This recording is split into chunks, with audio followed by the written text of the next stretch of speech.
All right, Ariel Helwani is here. He is my favorite voice in the UFC. He hosts the Ringer MMA show with Pizzi and Chuck. Chuck, who I expected to see in the NBA Finals, but his team didn't show up. Dallas did. The Celtics won. You gave me a begrudging congratulations. Yeah, it was very before we insincere. hopped on. Yeah, Very insincere. I didn't mean it one bit. By the way, the drought is finally over. I was expecting to come on here and celebrate the Canadian Stanley Cup drought being over. Unfortunately, Florida and their 4 fans are very happy today. Congratulations to them. But the Helwani ban on the BS pod is finally over. I mean, it's been like an 8-month thing. Are we beefing or what? What are you talking about? You were on like 2 months ago. It's been, I've been just doing basketball. No, that's not true. You were on in the spring. Wait, can we talk about the drought for a second? You got to explain to me the rules of Canada. Yes. Where now that it's been 31 years since you had a team in the Stanley Cup Finals to actually win. Yeah. Now Canada gets to claim all the teams? Hell yeah. Well, it depends on who you're asking. If you're asking a Flames fan, they're ecstatic. Flames fans are happier than Florida Panthers fans today because they hate the Oilers. If you ask Canucks fans, like they're 50-50, they're a little bit like sort of indifferent. But if you go east, if you ask me, like Habs fans, Leafs fans, even I really think Jets fans, they were all rooting for the Oilers. Like, we want this to end. We have an affinity for the Oilers, especially, kids of my generation, 80s, Gretzky, Messier, Yari Curry, Grand Fuhr, etc. So I wanted to see them win. And it's just, to me, look, the Panthers are a nice story. They've had their chances before, 30 years. Paul Maurice is a great guy, all that stuff. But it just feels like it means so much more to not only the city, the province, and the country than the city, the state, and the country, if you compare it to, Florida. So you think it means more to Canada than Sunrise, Florida? Yeah, I'd say it means more to Canada than the US. It means more to Alberta than Florida, and it definitely means more to Edmonton than Sunrise. Florida has 3 cups now since Canada has won their last cup, which is just a complete outrage. I went on the record 4 weeks ago. I hate the Florida Panthers. I hate both Florida hockey teams. I'm not saying it's rational. I'm a sports fan. You're allowed to sports hate different things. Yeah. We certainly see it in UFC. I hate the Florida NHL teams, and I root against them. And yet, I had a Celtics Panthers Stanley Cup NBA Finals series bet that once the Celtics won, it's like, well, that's done. And then all of a sudden, the Oilers come roaring back, and I actually bet on the Oilers in Game 6 as a hedge, wrote out the Panthers Game 7. So I was like kind of rooting for both sides of it. And hockey's just such a root canal at all times. And if you're the Oilers, and Katie Baker wrote a great piece about the Ringer for it today, if you're an Oilers fan and maybe an extended Canada fan, you just spend the rest of the summer thinking about McDavid in front of the net with like 6 minutes left. In the split second where it's like 100 times out of 100, he scores on that. The defenseman makes a good play. He doesn't get it done. And then they just kind of left those guys on the ice for the entire third period. I've never seen anything like it. Those guys were dead. By the end, I mean, there was one point with like a minute left where McDavid just kind of like fell over. I felt nuts for them. I really thought the Panthers were broken. I really did think that they were broken, being up 3-0 and the way that they were losing. And then that trip, by the way, like Florida to Edmonton back and forth, that's exhausting in its own right. You keep having to do it after you're losing these heartbreakers up 3-0 or 3-0. I'm in the soccer mode right now. 3-0. Sorry about that. Yeah. Wow. No, that was embarrassing. That was good. But the drought continues, and perhaps it's the St. Patrick curse, some have called it, for Patrick Waugh back in 1993, the last one to win it all. Or perhaps it just has to be the Habs, who for the longest time were the winningest team in sports. Maybe they have to be the ones to break it, although they aren't looking very good at the moment. Yeah, that's the craziest thing to me, because when I was growing up, the Canadians just beat the Bruins every year, back when I liked hockey as much as the other sports. And the Canadians, people think it would be the Yankees for Boston fans. It was the Canadians. And they every year after year, beat us, and they felt insurmountable. And this really lasted all the way through past when I graduated college, through 93. When they beat Gretzky, when everybody in the world was like, Gretzky's going to win this one. This is going to be so great. And the Habs were like, hold on. 93, yeah. And then Marty that was McSorley. it. That was it. And the fact that, forget the Canada part, just that Montreal hasn't won in 31 years is just insane. Because But it's this was okay. basically the Yankees / Celtics of the NHL forever. And it's a double generation drought now. I know you're enjoying this, but don't forget NBA champion 2019. Very nice. About to medal in men's basketball at the Olympics. Very nice. Back-to-back Blue Jays titles once upon a time. Yep, right after. I mean, it was 92, 93, so at the same time.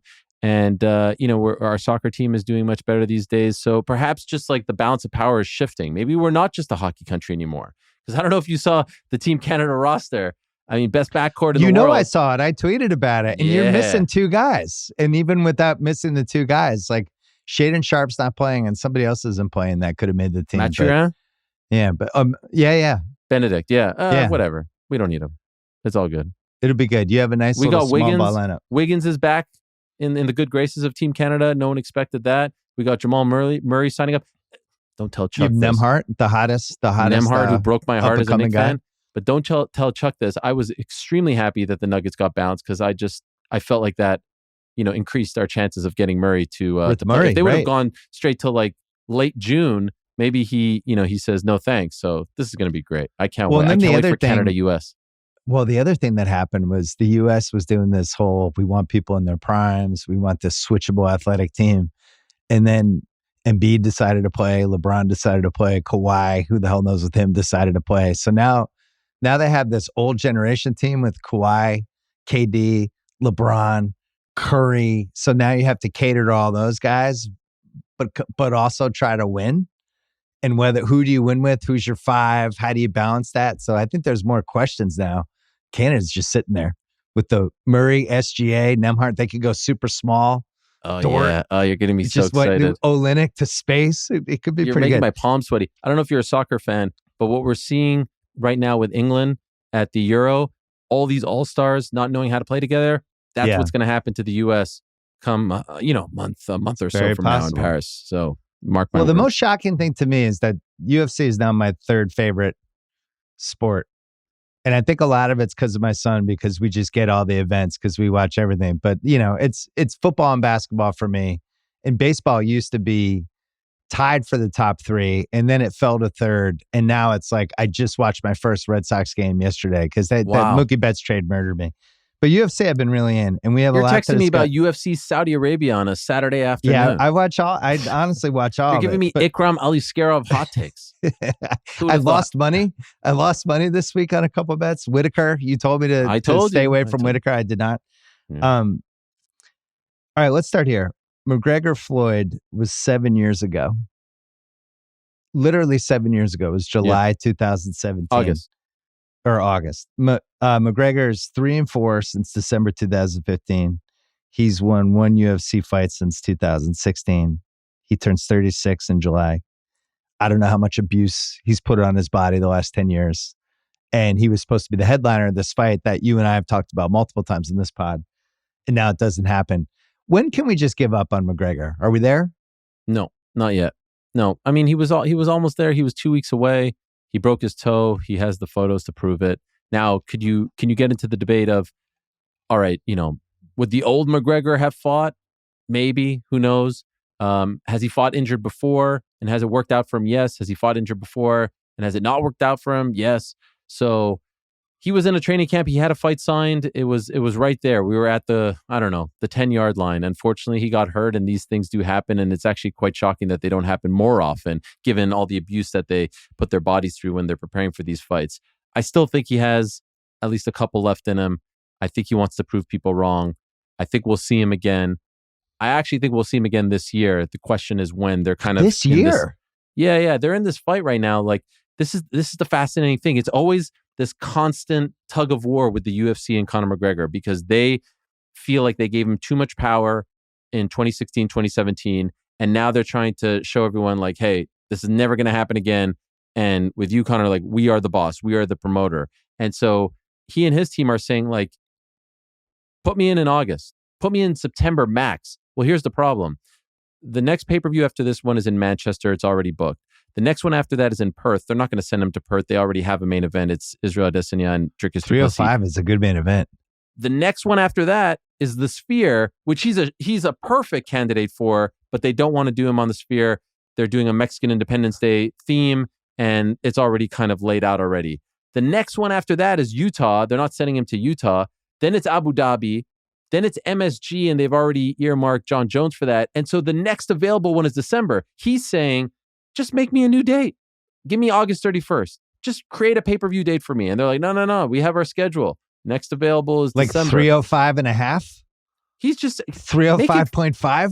Call it McGregor-Chandler. Call it one night only. Like, just make it like Kobayashi and Chestnut. Just so give like us a one Jake fight. Paul type, like a Jake Paul, Exactly. like just this is a special event. It doesn't have to be a numbered card. Exactly, but I don't know. It's a tug of war right now, and I don't know if he's going to win out. And you saw Dana's stance on Saturday at the post-fight press conference. He was like, I'm not even thinking about this until he's 100% ready to go. And so I think that's the way they're going to push this down. Like, he's saying, give me the date right now. And they're like, no.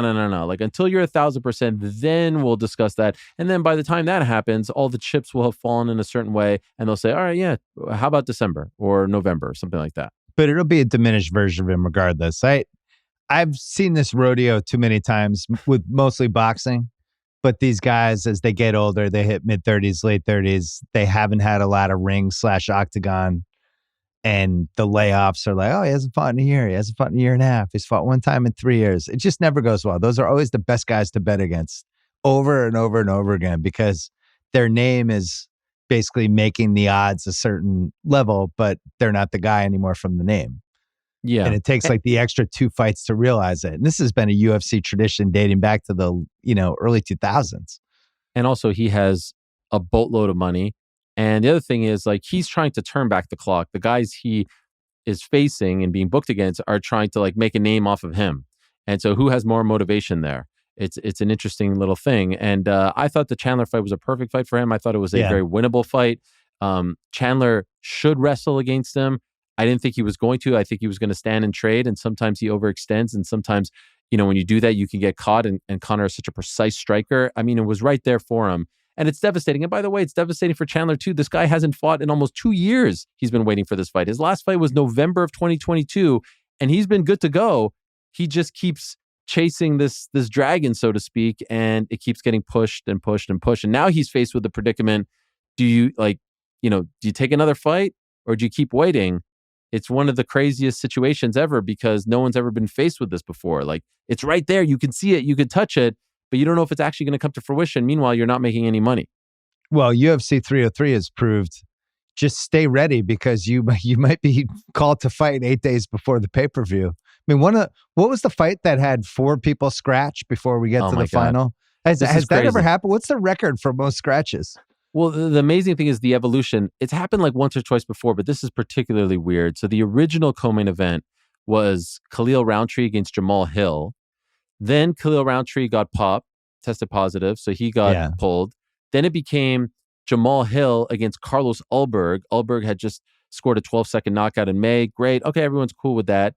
Then on the day McGregor withdrew, Jamal Hill announces that he suffered an injury, so he's out. In comes Anthony Smith. So now it's Carlos Ulberg, Anthony Smith. And then just last Friday, we find out Carlos Ulberg got hurt. And so it's now Anthony Smith against Roman Dolidze, an 85er who's moving up to 205. So it started off with 2 guys, Khalil Roundtree and Jamal Hill, and it ends up being Anthony Smith versus Roman Dolidze. It's no longer the co-main event, by the way, in case anyone's like, what the hell? So that's a quadruple scratch. Wild. Absolutely wild. That has to be at least tied for the record. It's definitely one of the weirder ones, especially all the permutations. But really, this is the greatest sort of example of why the UFC is so beloved and popular right now. Because look at Fury Usyk. 2 weeks before Fury Usyk, Fury gets a cut, the whole event gets canceled. Yeah. Conor McGregor, $20 million gate. It's already like done deal. Like it's going to be the biggest gate in UFC history. He gets pulled. And what do? They pick Alex and Yuri, credit to them, 2 weeks notice. 2 of the most beloved fighters. Like there isn't a single human being who's an MMA fan on the planet who hates either of these guys. Like they are just beloved. And they produce great moments, great fights. They had a great fight in November at MSG. You throw those guys on in the main event. You add another fan favorite fight, Brian Ortega versus Diego Lopez, which wasn't even on the card. They just like pulled it out of thin air. The rest of the card is solid. And this is exactly why the people love the UFC. The train rolls along. The show goes on. These guys are out. We plug these guys in. Everyone's happy. They get to keep their night out on Saturday. And then we worry about the other stuff down the line. It's a remarkable thing that they've built. Yeah, because way back when, there's always been that thing about how the McMahons were kind of looking at UFC for a second when UFC was in trouble, and they were talking, and Vince didn't want to buy it. And Vince's defense at the time was, I don't understand their business model. They have too much turnover. They have somebody, they're the champ, they lose. All of a sudden, they built the star and he's gone. Whereas like WWE, they pick the Undertaker, and you build the Undertaker, and you have that guy for 30 years, and you can just put him in, and you can market him in all these different ways. He's like, I just don't get their model. And what turned out to be the model is just the numbered cards and the fight nights. And there's always another fight you can grab from thin air. And you can, at any time, you have 10 to 12 stars, but those 10 to 12 change year to year. And it doesn't really matter who the 10 to 12 are. And maybe two of them will be transcendent for half a decade, 2/3 of a decade. But ultimately, it's a never ending replenishing pile of stars, which I don't think anyone would have predicted in the early 2000s, right?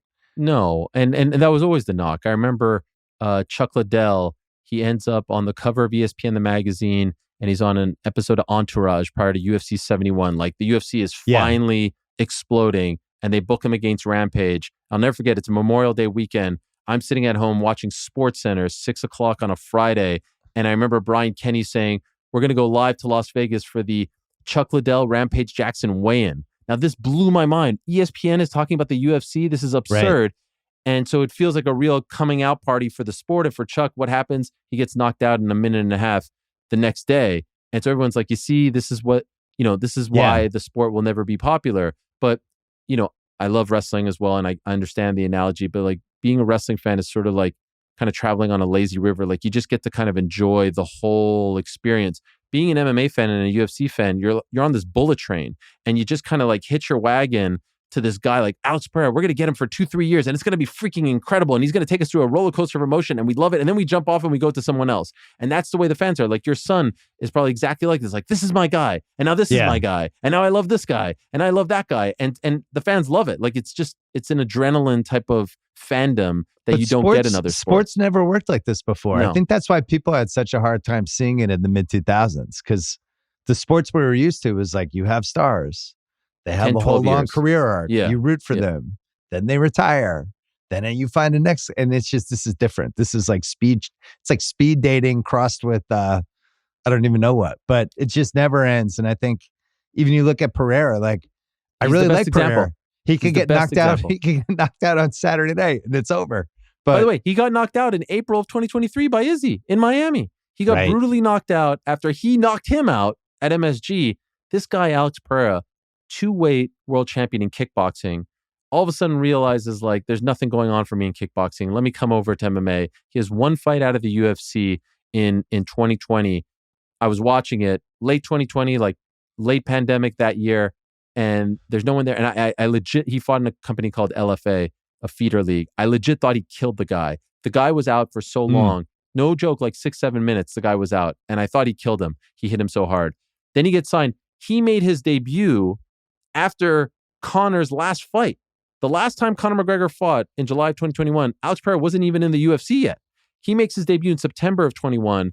And what we've seen out of him with less than 10 fights on his resume, he's now a champion at 185 and 205, currently 205. He's headlined MSG twice. He saved the day with 300. He saved the day with 303. It's mind-blowing what he's done. And on top of that, he doesn't speak English. So, like, it's very rare for someone who doesn't speak English to connect with the American audience. Tough Rogan like interviews. But he just has this aura. Interviews, yeah. But like, the fact that he's a mute and he doesn't have any expression, he doesn't show any expression in Portuguese or in English. He has a great entrance. He does the bow and arrow thing. He is a cult favorite. Like, the fans adore him. You left out one thing. Yes. Great elite stare down before the fight guy. Him and Yuri before the first fight. Yes. But one of the, I don't know if it was a top 3 stare down of all time, but it's a top 10. It's going to be mentioned. And that's why people love both of them, because in an era where I think a lot of sports fans and fight fans feel like there's a lot of inauthentic characters, people cosplaying as fighters, these two are as authentic as it gets. They're as real as it gets. Like, they do not. Yuri Prochazka goes into the woods and starts like punching wood things, and he goes and he meditates. I just spoke to him. he went into this thing, like people make a big deal about Aaron Rodgers. He does this before or after every single fight. He goes into a room for 3 days, no light, no food, just water, and just meditates for 3 days. Nothing, no phone, no nothing going on. Like this guy is as martial artist as it gets, and he is so beloved. And then he goes up against a guy like Pereira, who comes from the jungle and just like, does the bow and arrow thing and knocks people out for a living, and is like, you saw at 300, he gets hit below the belt, and all of a sudden Herb Dean is like, okay, 1 second. He's like, no, get out of the way. And boom, he knocks him out. Like, it's unbelievable. It's unbelievable what they represent. They couldn't have found two better guys to offset the disappointment of Conor not fighting. This is why I think the UFC hit a home run with this. Yeah, and I'm betting on Pereira, but the thing that makes me nervous is, let's say they fight 3 times. He's not winning all 3. Like, yearly one of those. But I went back and I watched the Izzy fight that he lost, because I remember it being surprising, but I couldn't remember the details of it. That was a really unique knockout by Izzy, because it looked like Pereira was about to take him out, and he just nailed him with a right at the perfect time when he was like, "Oh, I'm going to do my knee hit. Yeah. This is it. I'm going to finish you," and then just got rocked, which doesn't happen that often when you feel like it happens almost more in boxing, where you feel like the knockout's about to happen and then it flips the other way. And that's the only time he's lost. So to me, I just feel like he's one of the safest bets. He's in your top 3 for pound at this point, right? Yes, but I will say this, like, if you're looking for some reason to not pick him, when they called him to take this fight, he was in Australia on a seminar/media tour. He lives in Connecticut. He was in Australia, loving life, no plans to fight. The latest talks were him fighting in August in Perth. And not only was he in Australia, and not only was at the time Yuri back home in Czech Republic, and the guy's always in shape, he's always training, like he truly lives that martial artist lifestyle. Alex Pereira broke his toe before 300, and he fought with a broken toe, and then he broke another toe in the fight. So he was coming off of 2 broken toes in Australia, has to fly back 2 Saturdays ago, and really has like a very tiny window to prepare for this fight. They called, when all the stuff that was happening with Conor McGregor started to go down, they called Yuri and they said, would you be willing to step in? He said yes. It took a full week for them to get the deal done with Alex. Now, I know Alex was training a little bit just in case, but he kept on saying, no, I'm in Australia. My toes are, recovering and all that stuff. Yuri was like full throttle, hoping that this happens, and getting ready for the fight. And so if you're someone that's looking to take a flyer on Yuri and the line is pretty close, you may want to say to yourself, like, maybe he had a little more time to prepare. Maybe he was in a better headspace. You never know. I will say this about Yuri. He does get hit a lot and he absorbs those punches, but it's one thing to get hit by, with all due respect, an Alexander Rakic who doesn't hit as hard as Alex Pereira. It's another to get hit by Alex Pereira, which he found out about in November, which, by the way, I still think was an early stoppage to a degree. Still, he does get hit a lot. So for him to win this fight, he's going to have much better defense. I think you just laid out the case why Pereira is not like 2-1. Yeah, 100%. He's like in that minus 155 range, which seems low, but it's, I don't know. Has anybody ever run the advanced metrics on fighters who took fights with less than 2 weeks notice? I would imagine it's not awesome. And you have a crutch if you lose, right? You lose and you go, well, I took the fight on 2 weeks notice. Right. And that's why you have to respect Alex even more, because most guys who are taking this fight on 2 weeks notice, we just saw it with Alex Volkanovski, right? That was back in October when he fought Islam Makhachev. That was a loss. Yeah, but you in that case, he's moving up to 55. So he really has nothing to lose. He's still the champion at 45 at the time. Or you're taking a non-title fight like Anderson Silva back in the day. You're moving up to fight a James Irvin just for fun, or a Stephan Bonner just for fun. Here's Alex saying, no, I'll defend my belt. I'm not going to take, he could have taken a heavyweight fight or a non-title fight just to say, hey, I'm going to show up, star power. I'll help you guys out. He's defending his title. And now he's the hunted against the hunter, the guy who's been sitting on the loss, who's a lovable psycho, who's just been like obsessing over this. And now he's going to go out and defend the belt against him. Takes a lot of balls, man. I have so much respect for him and Yuri. ESPN did their pound for pound, and they had Islam 1, Edwards 2, and Pereira 3. Would you really put Edwards ahead of Pereira? At this point, yes, because but it's very close. And by the way, I'm pulling it up as we speak. The Ringer has its own pound for pound rankings. Yes, it does. I just noticed the ESPN one because I was surprised that Edwards was second. I mean, Edwards has been undefeated for so long. And why do I feel like he's beatable? Am I nuts? I mean, his last loss was a decision loss to Kamaru Usman in 2015. It's been almost 10 years. Yeah, all right. So my top three are Islam, Leon, and Alex. And the only reason why you maybe knock Alex down a little bit is because he did get knocked out by Izzy, and pretty brutally. But don't tell this to Dana White, because he still maintains that John Jones should be number one, and that anyone who doesn't have him number one is a complete moron. He went on a bit of a rant about this after the last pay-per-view in New Jersey. I have Jones 4, and I think soon you could start to make the case for the Aspinalls of the world or the Toporias of the world as well. Jones just, I'm not trying to hate on him. He just hasn't fought enough. He's fought once since February of 2020. That's just not active enough. This is the Kawhi Leonard thing. It's like Kawhi's one of the 6 best guys in the world. Is he? Doesn't play. And theoretically he might be, but the same thing for Embiid. It's like, yeah, can Embiid play a whole season? Can we not have like some sort of Embiid crisis? Can he have a good playoffs? When you think pound for pound, what are your what's your right number now one thing you think of?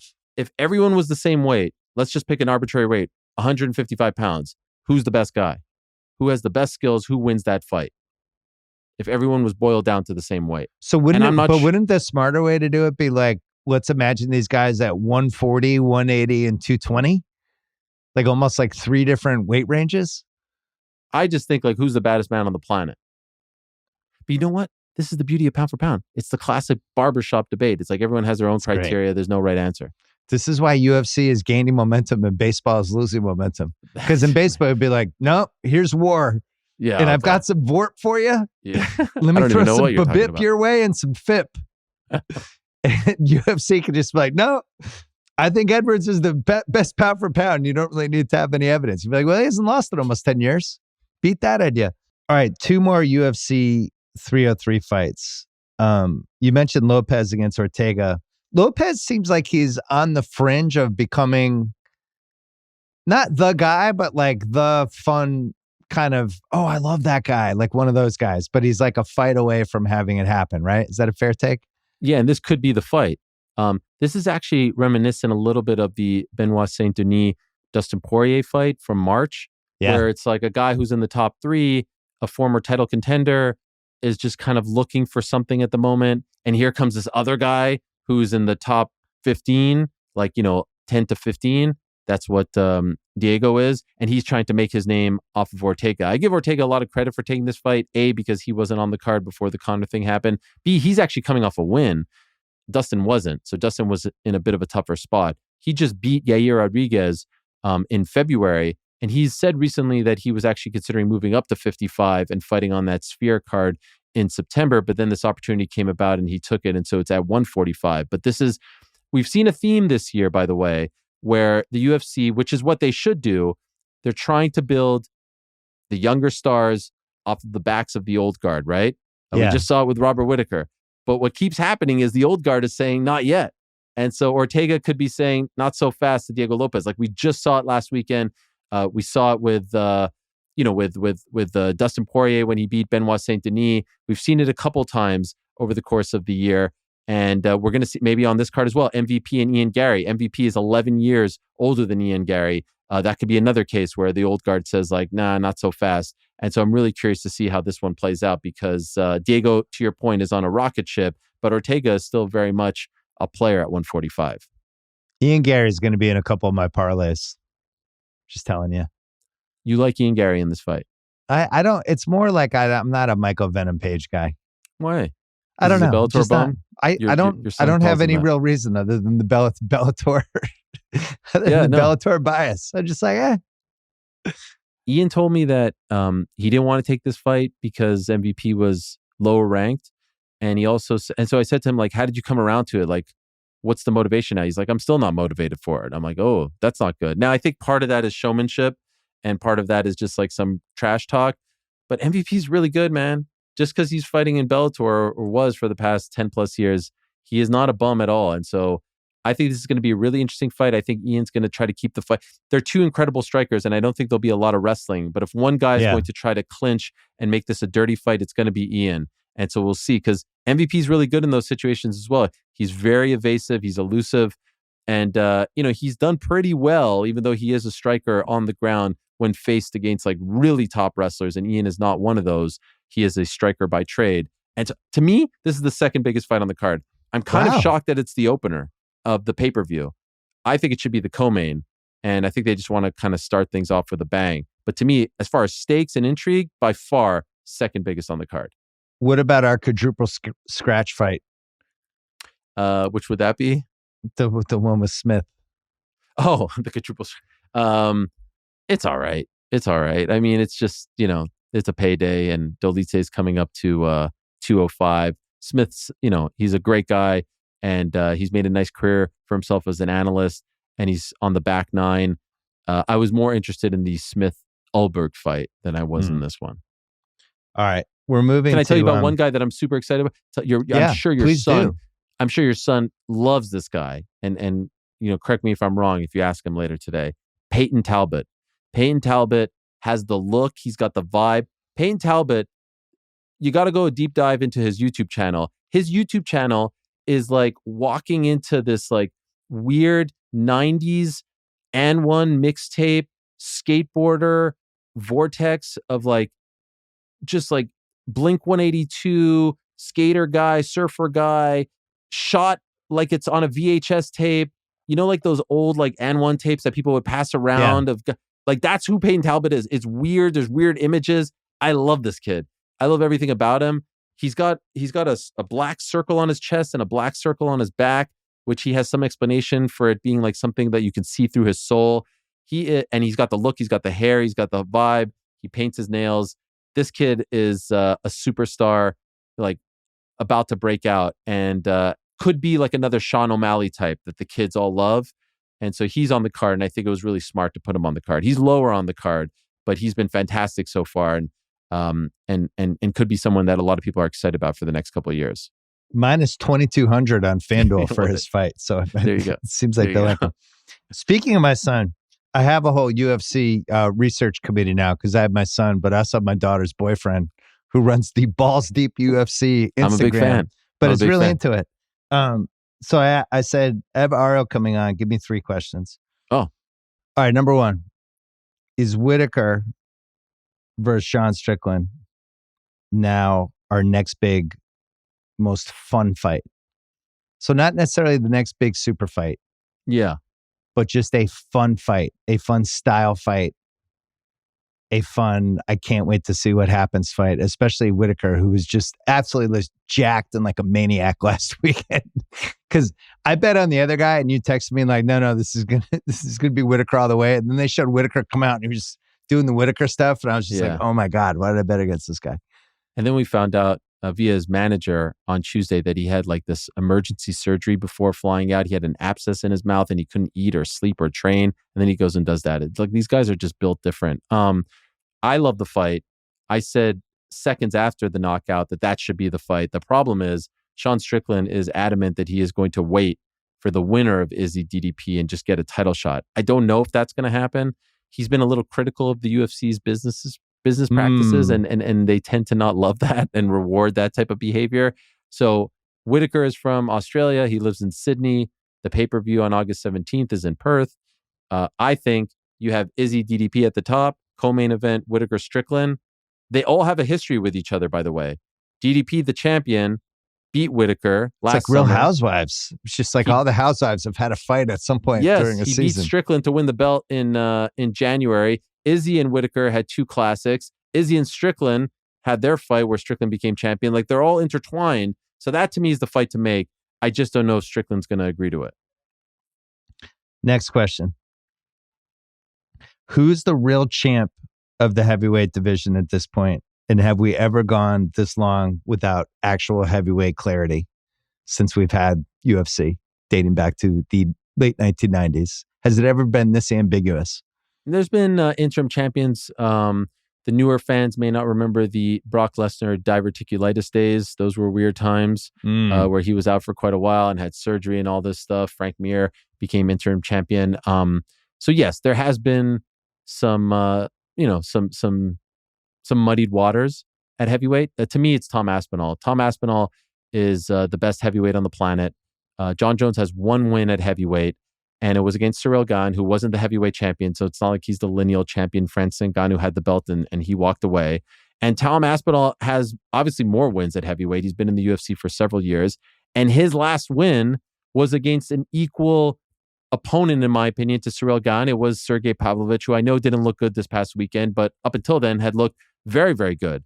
And so I don't know how you can say that John Jones is the sole or rightful owner of that belt. If you want to break it in half, you can. But to me, because of his longevity, Aspinall, because of his skills, because of what he's showed us, and because of his strength of competition, he's beaten more tough guys at heavyweight than John, one guy. He, to me, is the sort of unofficial champion. If I can equate it to early 90s WWE, you know, when Ric Flair used to parade around with the NWA belt and he called himself the real heavyweight champion, that I've told Tom that he should do this. I don't think it's hitting. I don't think he understands the reference, but I think when he fights in July, he should just call himself the people's champion, if you will. And better and marketing, Tom. Yeah. He's just a humble blue collar Englishman, but I think he wins on July 27th. And then I think he gets on the microphone and calls out John. And I think he should be sitting in the front row at MSG if John ends up fighting then. And then he should fight the winner. And if the winner of that fight refuses to fight him, they should give him the belt and everyone should get out of the way. Who's favored in Jones versus Aspinall? That's a good question. I like Aspinall's. I think Aspinall is. But don't you think Jones would get he's more famous, maybe, like kind of favorite bump? Like Jones would be like minus 140. But all the smart people would be like, no, maybe. Aspinall, this should be a dead even fight. That's very possible. Aspinall is like a generational talent.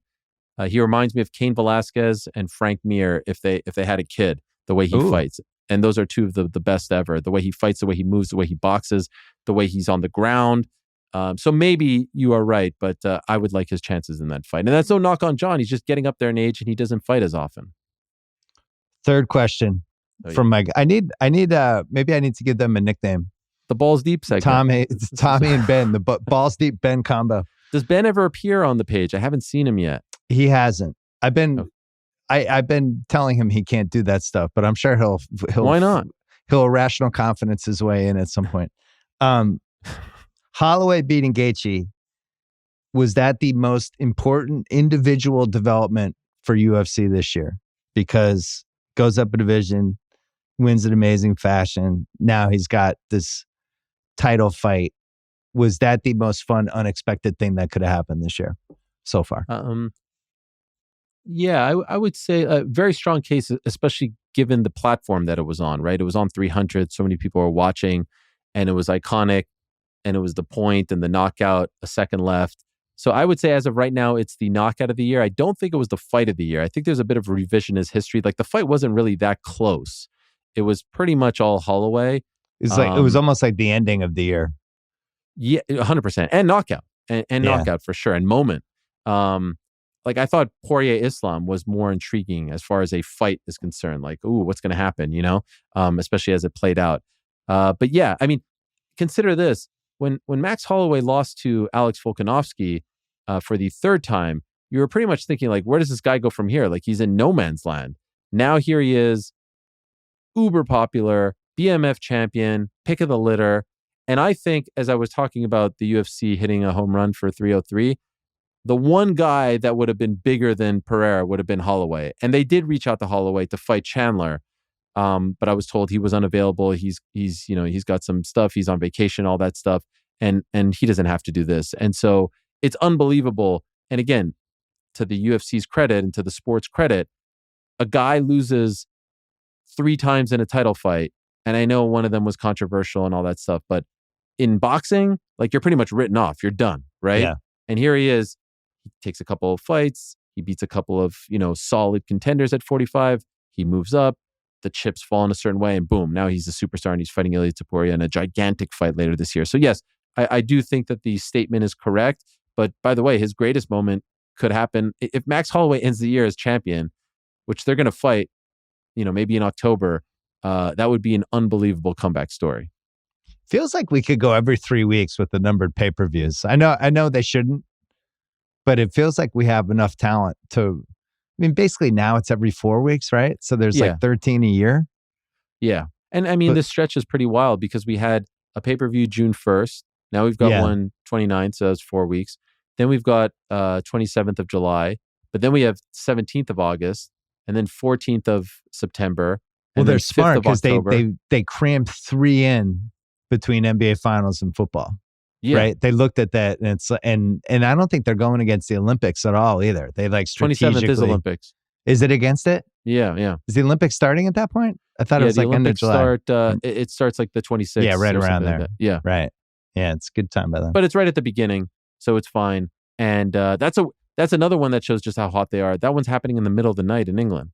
Like that one is going to be taking place in Manchester, but catering to American time zone. So the main card is going to start at 3 a.m. local time.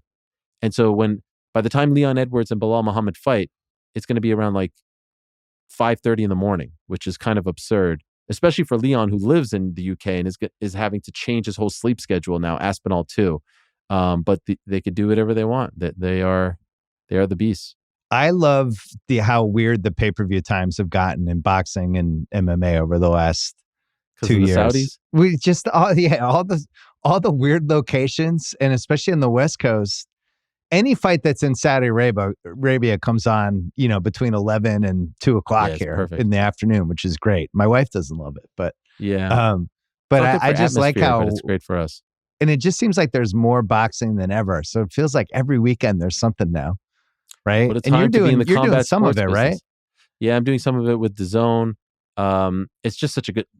WWE is on fire right now. Like, well, they're on fire. That's the other thing. If you're one of those fans like me who's in that Venn diagram, who loves all three entities, wrestling, boxing, and MMA, it's like I can't even keep up anymore. Like, boxing is doing amazing. Don't listen to anyone who's saying they're dying or in trouble. No, boxing. This is the best boxing stretch in a while. WWE is just like what, as the kids say, they are cooking right now. It's every single show is just banger after banger, and then UFC is on fire too. It's a pretty incredible time. I don't remember in my lifetime all three entities as hot together at the same time like we're seeing right now.